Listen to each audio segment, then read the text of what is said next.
Hello and welcome to Asia Gaming Brief's face-to-face series. Today I'm going to be talking with Paris Smith. She's the CEO of Pinnacle, and we're going to be talking about the trends that they've noted since live sports betting or live events have returned. We're also going to be talking about growth in the esports market. Paris, thank you very much for joining us today. I wanted to talk to you and your experience at Pinnacle about, how live sports have come back and what kind of trends you've been seeing. So just kick off by asking whether you've seen any sort of permanent changes in sports betting since the pandemic. I think things have really, they're going back to normal, which is quite exciting for us.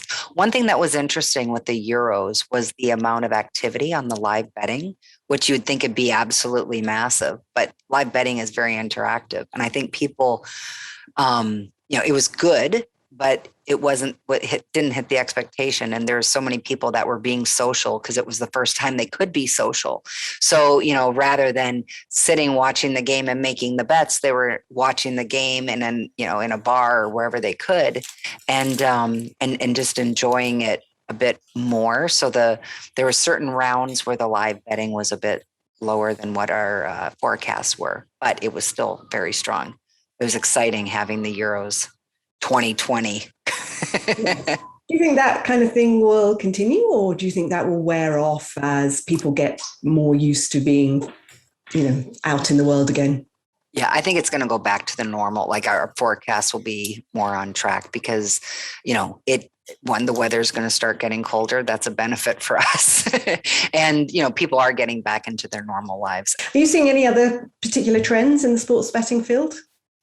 I think, there's just throughout the pandemic and now, I think sports betting is that comfort place. So, people are, no matter, we're always putting out more product. We're focusing on allowing providing more opportunities, more depth in our product.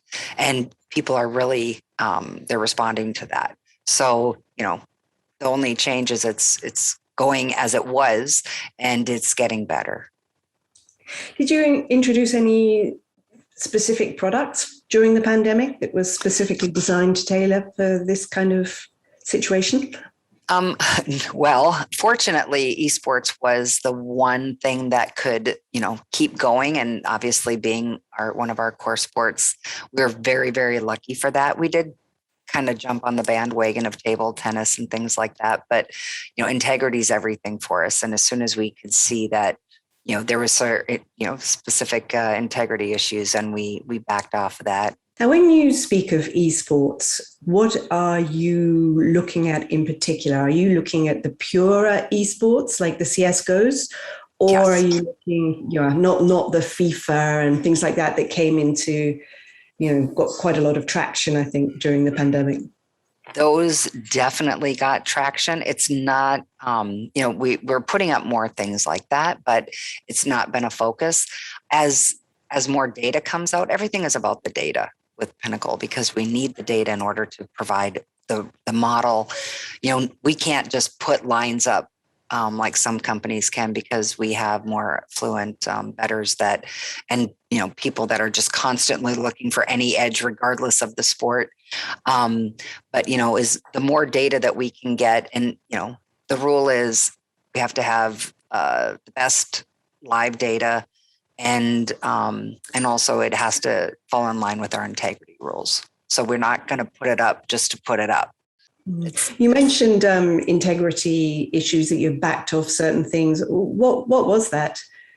Well, when you have like a little room, a couple guys playing table tennis, they're anything head to head can, that's the first target. Obviously tennis has taken such a great stand on supporting the players and the industry and the sport in itself from an integrity perspective, as well as esports is doing that because it's more head to head, even though it's with teams.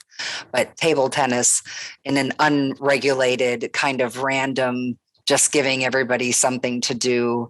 It was fun and it was, innovative, but not necessarily our cup of tea. Okay, I understand. And for Pinnacle now, where are you seeing the most growth? I mean, I think you've just mentioned in terms of product, esports, but what about geographically? We have the Pinnacle solution. So we have a nice broad stroke. If we're not in it ourselves as Pinnacle, then a lot of times Pinnacle solution has really strong partners in those regions. But obviously within the Asian market, we're really focusing a lot on Europe. We have the Swedish license. That's a big focus for us. And just, we're really going to start focusing on those other regulated markets because that's just where everything's going. So we actually have like a big initiative within the organization to focus on, either re-entering or entering regulated markets. Right. So Asia's not so much a focus for you at the moment then as a result. And in terms of, you mentioned technology a couple of times, how is that changing what you do? As far as, the technology in itself, obviously with the cloud and those types of things, that just makes everything a lot more efficient for us. But even the different programs like from day to day, all the different, the connecting of the office because nobody's in it. We still have to be as efficient and productive as possible. And just utilizing the technology that's out there for that has been really quite it's really pushed us along quite nicely. And we haven't talked, you talked about pushing into regulated markets. We haven't talked about the US. Obviously there's a lot of excitement there. How are you unfolding in the US? Yeah. We're really observing, it's always on the radar. I think what's interesting is the US market, it's so thrilling to watch. And there's so many amazing companies doing amazing things. And there are, these acquisitions and the valuations. Every day I get up and that's the first thing I look at. And, like I said, there's some phenomenal companies doing great things. But as an observer, I just keep noticing that the actual, like a true sports book, a true risk management isn't there. There's still obviously, when we're watching line movements, we can see that they're using our line as the guide, if not just using our line completely. And at some stage, it's going to be interesting to see if there is really, it's all marketing driven right now. If there can actually be more product driven products out there and companies out there that are focusing on sports betting and not just media. That's interesting. Why would you think that is? Is that because they just don't have the depth of experience, or? Yeah, it's obviously complicated. That's why we we sit where we sit. But I think it's it was the timing. So the U.S. market opens up, and it never really had a big focus on being looking at that true sports book experience. It's all about, offering the bonus offerings, the data that's, the information that's provided. They do have some beautiful experiences for making bets for sure. But is it a number? Is it, are they offering the best product on the market?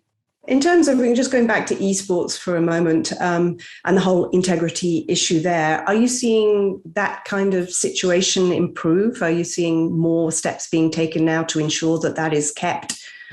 Yeah, I think they've done a really wonderful job. They have ESIC where they're working with players, the tournament organizers.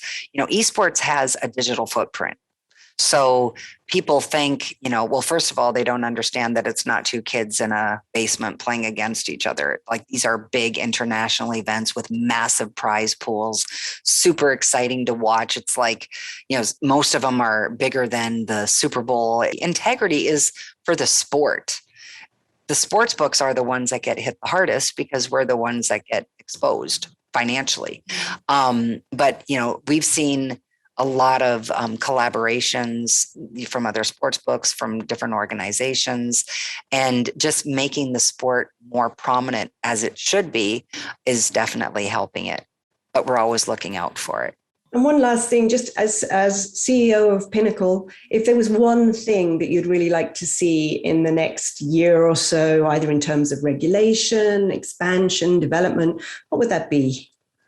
Banking. I would like to see more banking. And that's what's, I actually just had a conversation about this, how, the regulated markets, they are regulating us. We're doing everything. I mean, sometimes what we have to do is more stringent than what banks require people to do. And that's perfectly fine. However, we need to have all the resources to be able to support the business, because everything is getting so much more expensive with all the different compliance requirements, the technical requirements, to be able to grow as prominently as we can in any market. And banking is an underpin to that. So I'd like to see more banking options, more openness to the industry, and allow the banks to understand we are it's regulated. We do KYC, we do everything, not just for ourselves from a bonus abuse perspective, but also just to protect our businesses. Thank you for joining us today. Join us every Friday for Asia Gaming Brief's face-to-face series, our interviews with leaders in Asia's gaming industry.